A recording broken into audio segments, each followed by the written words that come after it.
This is not a story about genocide, at least not in the way you've heard it told, because Rwanda, this small, landlocked country in the heart of Africa, has spent the last 3 decades defying every expectation written into its tragedy. It was once branded a failed state, a place where neighbors butchered neighbors, where machetes tore through the illusion of peace, and where the world, quite frankly, looked away. But the Rwanda of today doesn't beg for your pity. It doesn't traffic in victimhood. What it asks, quietly, sometimes sternly, is to be understood. And that is far more difficult. Because understanding Rwanda means holding paradoxes in your hands. It means accepting that the same country that suffered one of the worst genocides of the 20th century is now one of Africa's safest, cleanest, and fastest growing economies. That the same government accused of authoritarianism is also praised for visionary reforms. That a people once torn apart by ethnic division are now building something that looks, at least on the surface, like radical unity. But beneath the surface, the questions multiply. What does reconciliation really mean? Can justice be community-based? Is order always built on silence? And what happens when a country becomes the continent's success story, but on its own terms? Rwanda is a country where identity was once weaponized, then legally erased, where history is never just history, but policy, where internet access now reaches remote villages via drone, but journalists tread carefully in the capital, where women make up more than 60% of parliament, but political opposition barely exists. And yet, despite all this complexity, or perhaps because of it, Rwanda is one of the most fascinating places on Earth. It's a mirror. It's a case study. It's a challenge to the global North, the aid industry, the development models that failed it, and the international media that often reduces it. In this documentary, we go far beyond the headlines. We trace how Rwanda rebuilt itself, from the ashes of genocide to the halls of innovation. We explore what it means to build a country from nothing, with scars still bleeding and neighbors still haunted. And we ask, what happens when a nation decides to become something the world never imagined? This is not a story about genocide.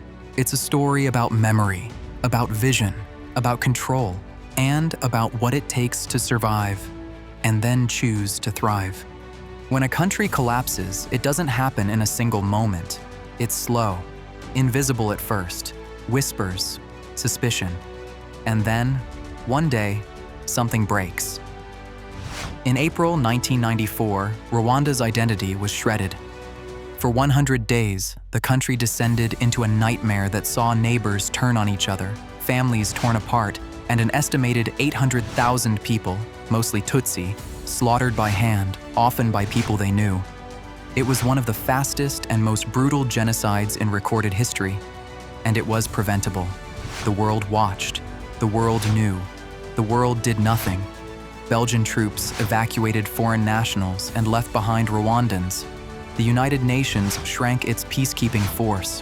Western governments avoided calling it genocide for fear of triggering international law obligations. And Rwanda, an already fragile, post-colonial state still reeling from decades of authoritarian rule, imploded. By July, when the Rwandan Patriotic Front, RPF, led by Paul Kagame, seized Kigali and ended the genocide, what remained was not a country. It was a graveyard, a nation of widows, orphans, refugees, perpetrators, and survivors, all crammed into a space the size of Maryland. The economy was gone, institutions dissolved, schools burned, courts empty, trust annihilated. In 1994, most analysts predicted one of 3 things: civil war, complete collapse, or balkanization. What they didn't predict was rebirth. Kigali's skyline gleams in the sun. Roads are smooth, streetlights work, motorcycles queue in orderly lines. Children in uniforms walk to school. Today, Rwanda's GDP has multiplied more than 6 times since the genocide. Life expectancy has risen from 48 to 69 years. It is one of the only countries in the world where women outnumber men in parliament. Corruption is low. Internet access is growing. Plastic bags are illegal. And Rwanda ranks among the safest nations in Africa. But none of this came easy, and none of it came without consequences. So how did Rwanda survive? How did a country buried in trauma claw its way to functionality, then aspiration? Part of the answer lies in leadership. Part of it lies in vision. And a large part lies in something most post-conflict nations never get to choose: starting over. In the early aftermath of the genocide, the RPF faced an impossible task: hold the country together without triggering mass revenge. Former perpetrators lived alongside survivors. Mass graves were everywhere. Prisons overflowed. Infrastructure was in ruins.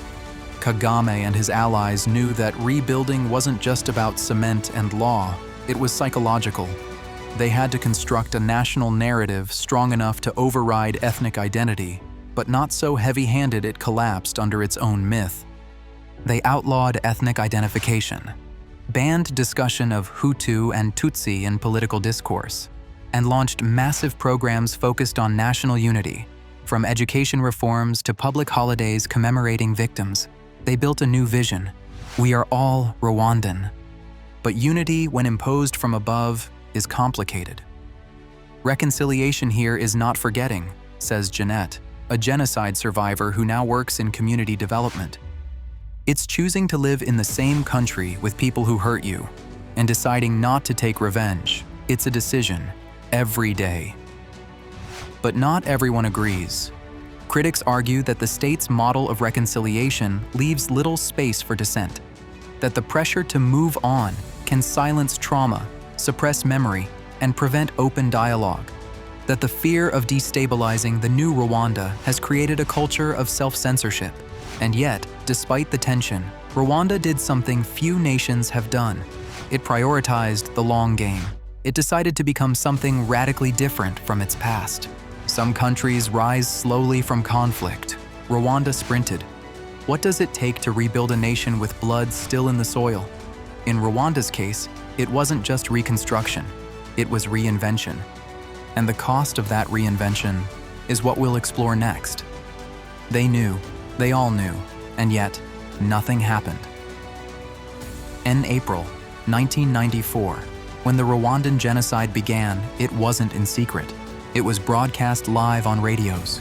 It was covered by the international press, and it was monitored by governments, NGOs, and peacekeeping forces across the globe. Yet the response? A deafening silence. A masterclass in avoidance. A collective shrug from the so-called civilized world. At the time, Rwanda wasn't geopolitically important. It had no oil, no major exports, no Cold War significance. So when Hutu extremists launched a systematic campaign to exterminate Tutsi citizens, spurred by decades of ethnic propaganda and a legacy of colonial division, Western powers hesitated, worried about military entanglement, afraid of repeating mistakes like Somalia, unwilling to label the slaughter for what it was. The United Nations had 2,500 peacekeepers on the ground in Rwanda at the time. Led by Canadian General Romeo Dallaire, the mission had intelligence weeks before the killings began. Dallaire even warned of arms caches and plans to exterminate civilians. He requested authority to seize them. He was denied. 2 weeks into the genocide, after 10 Belgian peacekeepers were murdered, Belgium pulled out entirely. The UN cut its force down to just 270 troops, tasked not with stopping the genocide, but simply monitoring it. The US administration refused to call it a genocide at all, knowing that doing so would trigger legal obligations to intervene. Instead, the world debated definitions, while Rwanda burned. Cut to archival quote, "Genocide is a very precise term. We are using the term acts of genocide for now." US State Department, May 1994. It was cowardice, dressed as caution, bureaucracy, hiding behind legality, and the cost? Nearly 1 million lives in just 100 days. To this day, global leaders express regret. Bill Clinton, Kofi Annan, and others have called it their greatest failure. But Rwandans don't want apologies. They want accountability. They want the truth told. Because the truth is, the genocide wasn't just enabled by machetes and radios. It was enabled by inaction, by a system that places value based on strategic interest, not human life. And yet, from that betrayal, Rwanda learned something most nations never do: that no one is coming to save you. That survival is self-driven. That protection, unity, and identity must come from within. In many ways, that moment shaped modern Rwanda more than any single event. Not just the genocide, but the silence that followed. After genocide, there is no blueprint, no UN manual, no formula for rebuilding trust between neighbors who once saw each other as targets. In the months following the genocide, Rwanda was a void. Over 2 million refugees had fled to neighboring countries, many of them genocidaires escaping justice. Over 100,000 accused perpetrators were arrested, overwhelming the prison system. The country had no judicial infrastructure left, no police, no courts, no civil servants, no functioning economy. It was a nation in collapse, but it was also a blank slate. And in that vacuum, Rwanda did something remarkable. It reinvented the very idea of national recovery. Led by the Rwandan Patriotic Front, RPF, the new government rejected international models of reconstruction that emphasized slow reform and long-term UN peacekeeping. Instead, they took control of the process, relying on local structures, cultural principles, and centralized planning. They began with security, disarming militias, establishing a national police force, and reintegrating child soldiers. Then came infrastructure, reopening schools, restoring hospitals, clearing the thousands of corpses still littering streets and churches. Then identity, a more dangerous and delicate task. The government outlawed ethnic classifications. All citizens became Rwandan, and discussion of Hutu, Tutsi identities was declared illegal in official spaces. Critics would later call this forced amnesia, but supporters called it survival. Then came the courts. With over 120,000 genocide suspects and only 12 qualified judges, the formal legal system was paralyzed. So Rwanda turned to something older, something local. Gacaca, meaning justice on the grass. Gacaca was a traditional community tribunal system. Villagers gathered, suspects confessed, victims testified, elders judged. It was fast, public, imperfect, and deeply controversial. Over 1.9 million cases were tried through Gacaca. Some saw it as truth-telling, others as coerced confessions. Some saw closure, others saw wounds reopened. But one thing is certain: it brought the country forward when Western courts never would have kept pace. And it taught a critical lesson: when the state fails, tradition can rebuild it. Rwanda, with its ancient roots and modern ambition, began to map its own way forward. And while justice was still raw and forgiveness uneven, the scaffolding of a new nation was rising, one grounded not in ethnicity or revenge, but in something far more radical: deliberate, painful, pragmatic unity. Can you forgive someone who never asked permission to hurt you? This is the question Rwanda confronted in the early 2000s, and it didn't come with easy answers. With its formal justice system overwhelmed, Rwanda had a choice: let tens of thousands of accused genocidaires sit indefinitely in prison or find another path. The Gacaca system was that path. Inspired by pre-colonial dispute resolution practices, it became the largest community-based justice experiment in modern history. Judges were not lawyers. They were respected elders, sometimes survivors themselves. Trials happened in public, often in schoolyards, church courtyards, or town squares. The accused would confess, community members would weigh in. Reconciliation wasn't guaranteed, but it was encouraged. The process had multiple goals: to uncover the truth about what happened, to decongest prisons, to restore community cohesion. And while it achieved many of these goals, it also raised serious questions. Was it fair for survivors to face their perpetrators with little institutional protection? Could truth be spoken freely in small communities without fear of retaliation? Were the outcomes legitimate or a performance under pressure? International observers were divided, but Rwandans, for the most part, engaged. Over 100,000 trained judges participated. Nearly 2 million cases were heard. And while not everyone agreed with the verdicts, the process forced the nation to look itself in the mirror. One striking feature of Gacaca was its emphasis on confession and repentance. Prisoners who confessed early often received reduced sentences or community service instead of hard time. Some critics said this incentivized false confessions. Others said it allowed families to finally learn where their loved ones were buried. But in the end, Gacaca was not about retribution. It was about survival. In a country where every family was touched by violence, justice could not be outsourced. It had to be local, intimate, painful, and it was. Survivors stood meters from the men who had killed their children. Some forgave, others couldn't. But the act of facing one another, of speaking and hearing, was itself a kind of resistance against silence, against denial, against forgetting. Gacaca ended in 2012. Its legacy is mixed, but for Rwanda, it was a bridge between chaos and order, memory and nationhood. A reminder that justice in the aftermath of horror can take many forms, some built in courtrooms, others in the grass. In 1994, Kigali was a city of silence, streets piled with bodies, buildings shelled, looted, burned.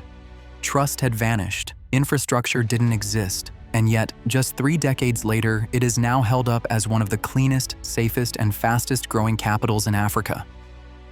How do you rebuild a city after it's been morally and physically destroyed?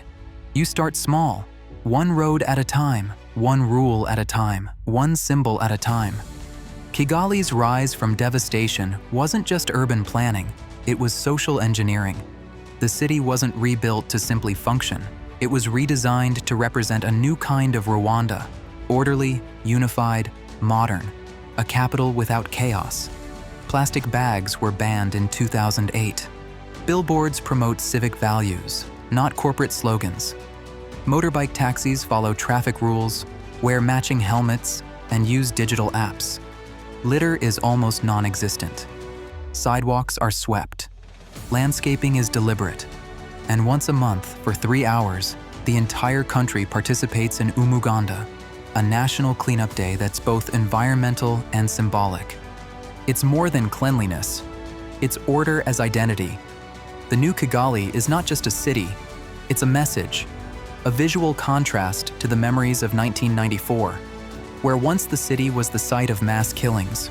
Today it is curated like a showroom for progress. But beneath that beauty lies a more complex story. Entire neighborhoods were razed and reconstructed. Informal settlements were relocated, often forcibly. Real estate is booming, but so is inequality. Middle and upper-class Rwandans and foreign investors flourish in the city center while low-income families struggle in the urban periphery. Kigali is a success story, but like all models, it's curated. The city shines, but the questions linger. Who gets to shine with it, and who is kept behind the scenes? In Rwanda, cleanliness is not just about the streets, it's about the system. The government runs like a machine, and it wants you to notice. Since the early 2000s, Rwanda has cultivated a global reputation for transparency, efficiency, and low corruption.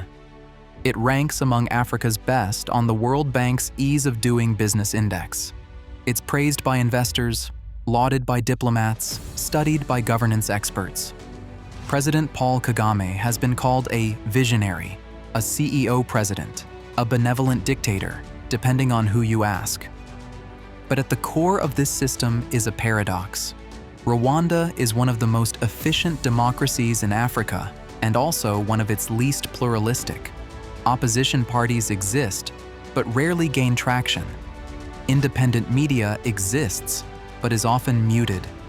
Civil society groups function, but under close scrutiny. Elections are held, but Kagame won with over 98% of the vote in 2017, and the 2024 election approaches with no serious challengers. Supporters argue that Rwanda can't afford Western-style pluralism. that stability must come first, that the trauma of 1994 is still fresh, and open political rivalry could rip the country apart again. And they may be right, at least partially. Rwanda's approach is sometimes described as disciplined democracy or developmental authoritarianism, and it has delivered extraordinary results. Healthcare expansion, universal primary education, digital innovation, and rising life expectancy. The state is active, centralized, and deeply involved in nearly every sector of life. But critics ask, what is the cost of this control? Several opposition leaders have been jailed or disappeared. Journalists have fled the country. Dissent is often framed as divisionism, a crime under Rwandan law. The media is largely pro-government. And while Rwandans are often proud of their nation, few speak openly about politics, especially with foreigners. Kigali may be clean. The government may be efficient. But for some, that cleanliness feels sterilizing, controlled, watched.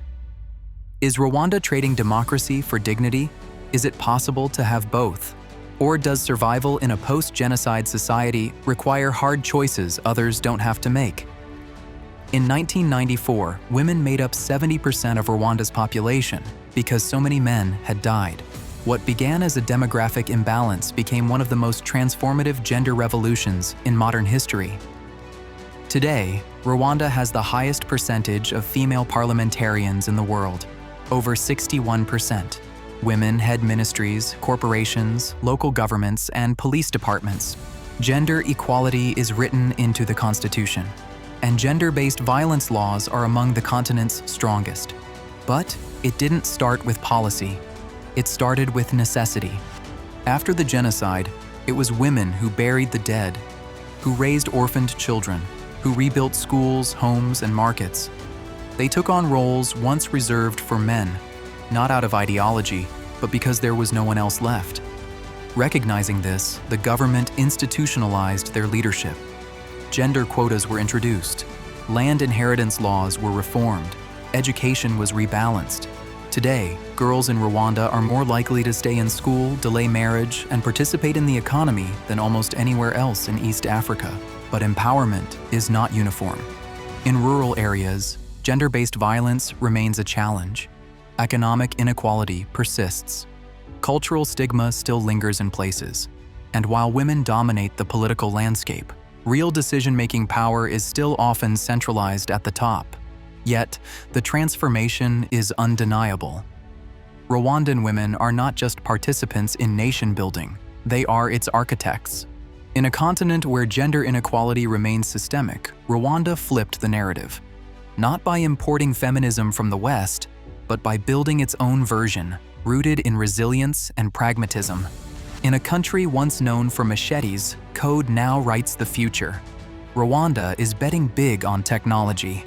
In 2000, the government unveiled its Vision 2020 strategy, a blueprint to transform the economy into a knowledge-based society.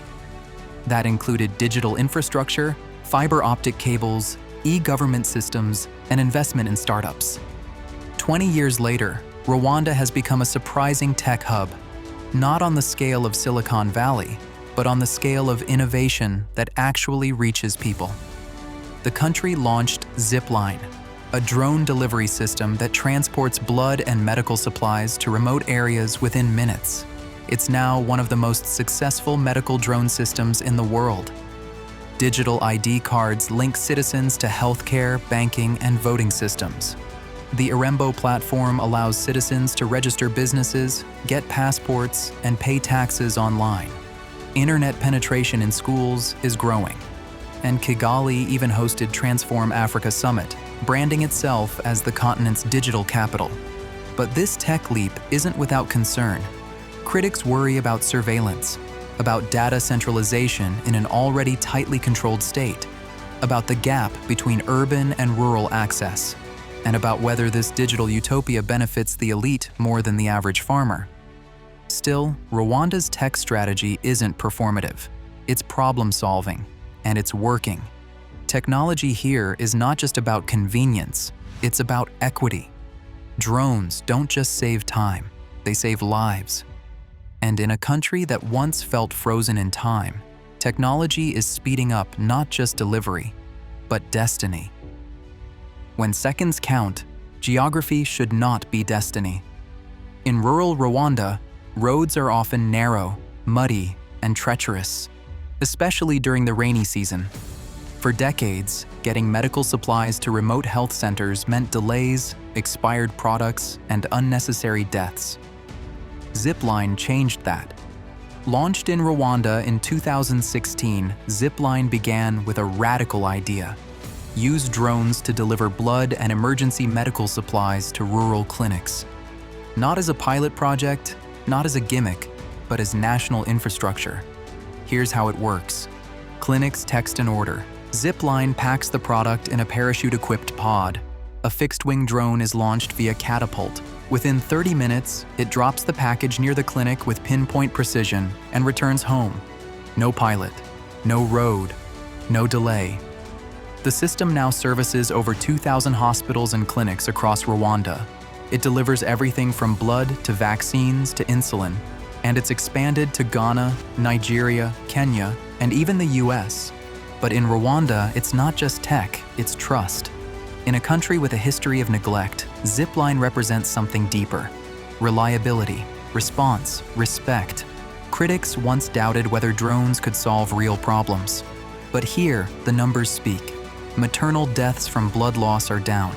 Stockouts have decreased. Efficiency is up. Zipline may be built on algorithms, but its impact is measured in heartbeats, in mothers surviving childbirth, in children getting vaccinated on time, in elders receiving insulin before it's too late. In many ways, Zipline is Rwanda in microcosm: small, efficient, unlikely, revolutionary. If there is a face of Rwanda's healing, it might just be this one: a gorilla, powerful and calm, sitting in silence among the bamboo. Few countries have turned their wildlife into a diplomatic ambassador the way Rwanda has with its mountain gorillas. Once poached, displaced, and nearly extinct, these great apes now drive one of Africa's most successful and ethical ecotourism economies. Volcanoes National Park, in the northwestern corner of the country, is a sanctuary, not just for gorillas, but for Rwanda's story of rebirth. Each visitor pays up to $1,500 to trek through mist-covered hills and spend one precious hour with a gorilla family. But unlike exploitative tourism elsewhere, Rwanda's model is built on sustainability and community. 10% of all permit revenue goes directly to surrounding villages. That means schools, clinics, road repairs, and jobs. And when locals benefit, they become protectors, not threats, to the park. Poaching, down to near zero. Gorilla populations, increasing. Local employment, rising. Rwanda doesn't just showcase nature, it integrates it. Rangers are often former poachers.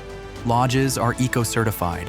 Roads to the park are government investments in national identity. And every September, during the Kwita Izina ceremony, baby gorillas are named in a celebration that blends conservation, culture, and national pride. It's televised, covered like the Oscars, and yet, it's deeply Rwandan. The gorillas are a mirror, silent, observant, strong.